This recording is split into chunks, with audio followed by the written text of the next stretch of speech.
Әмеңгерлік азабы болған оқиға. Сәбит Мұқанов.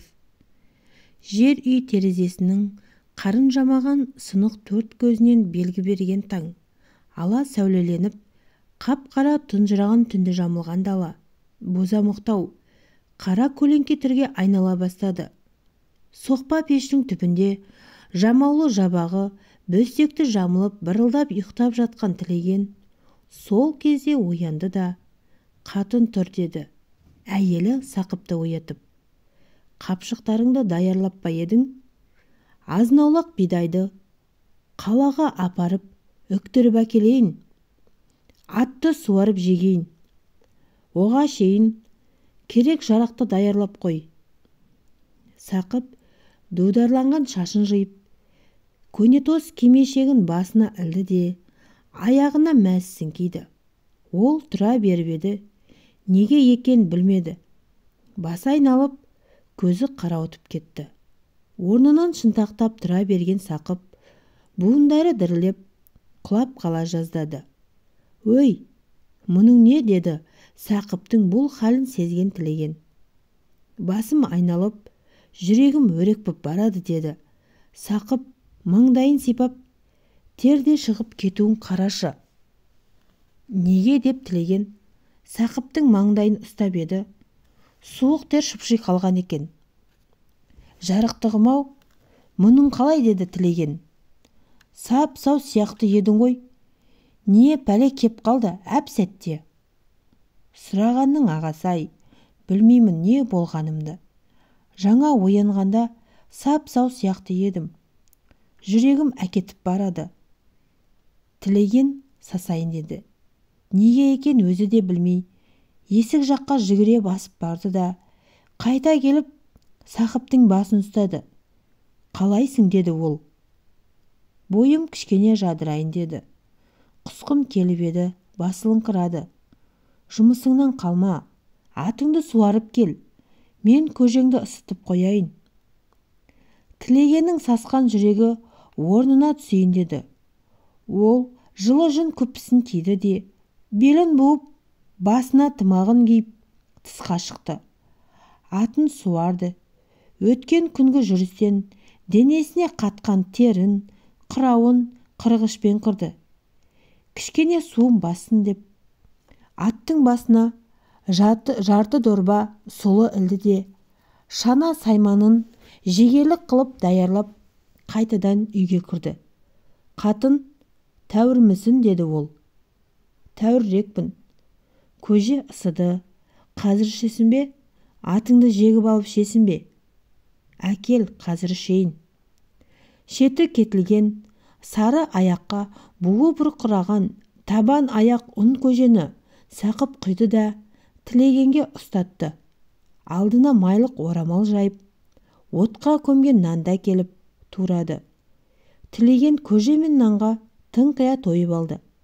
«Қашан қайтасың?» деді Сақып. Әйелдің қанша жүресің деп жол жайын сұрауы ел әдетінше ерсі жұмыс. Сол әдетпен Тілеген Сақыптың сөзін ұнатыңқырамады. Дегенмен тату өскен әйелінің көңілін жықпай, «Жел болса, күндіз үктірермін де, түнде қайтып, ертең ерте келермін» деді. «Сен түнде жүруді қойсаң қайтеді?» деді Сақып. Маған кім тиеді?» деді Тілеген.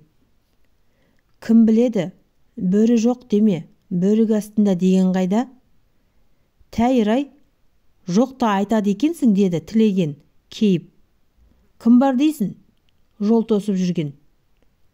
«Сенің түбіңе Салиқа жетеді» деп Сақып теріс айналып жылап жіберді.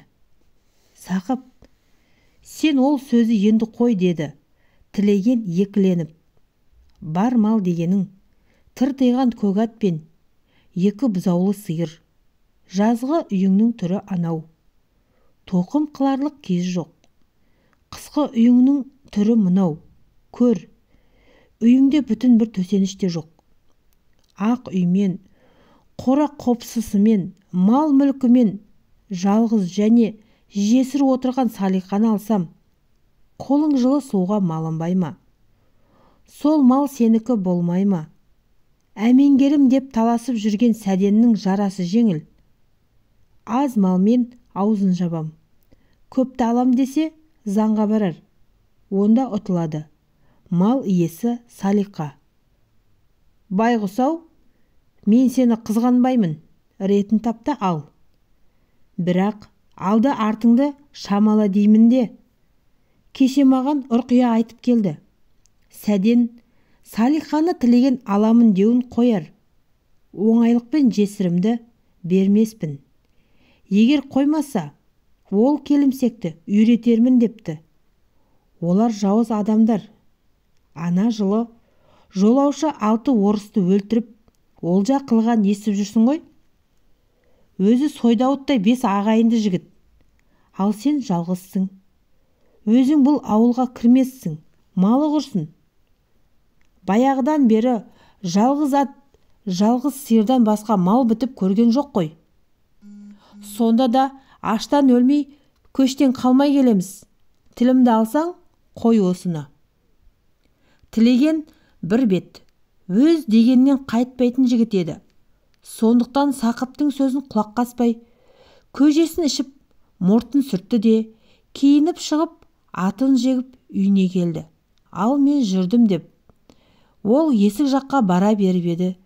Бесікте ұйықтап жатқан Сұрағанын сүйгісі келіп кетті.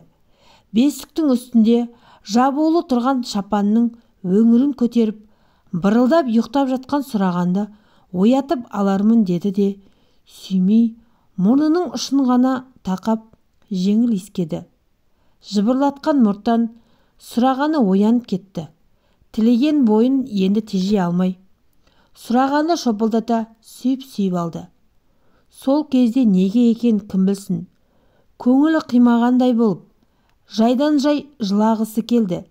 Екі шекесі торсықтай, аппақ сазандай Сұраған ұйқысын ашып, таңғыштан шығып жатқан кішкене саусақтарымен Тілегеннің мұртын ұстап, жымиып күлді де көзін уқалады. Тілеген тағы да сүйіп, алақанынан иіскеп, маңдайынан бір сипаты да далаға шықты. Күн шықпаған мезгіл, үскірік суық, ағаштың бұтақтарын жеңді білектей жуандатып, иіп тұрған ағаштар, ауылдың алды оянып, пешке от жаға бастаған. Суыққа тоңған сияқтанып, қара бұйра түтіндер бұйыға ұшып жатыр. Көк ат ширығып тұр екен. Шанаға Тілегеннің аяғы тигенде желе жөнелді. Тілеген аппақ кебіндей, далада жыландай иіріліп, сарғайып жатқан қысқы жіңішке жолға түсіп, ауылдан шыға берді де, арт жағына бір қарап, осы Сақып неге сонша ренжиді деп, ойын оның сөздеріне аударды. Күлген Сұраған елестеп кетті оның көзіне. Апыр-ау, өз жүрегімде өрекпіді-ау, тек қайырлы сапар болғаяқта, деп атты құнтпен бір шыпқыртып, мойнындағы бөкебайына тұмсығын тығып, қалың ойға шомды. Жалғасы бар.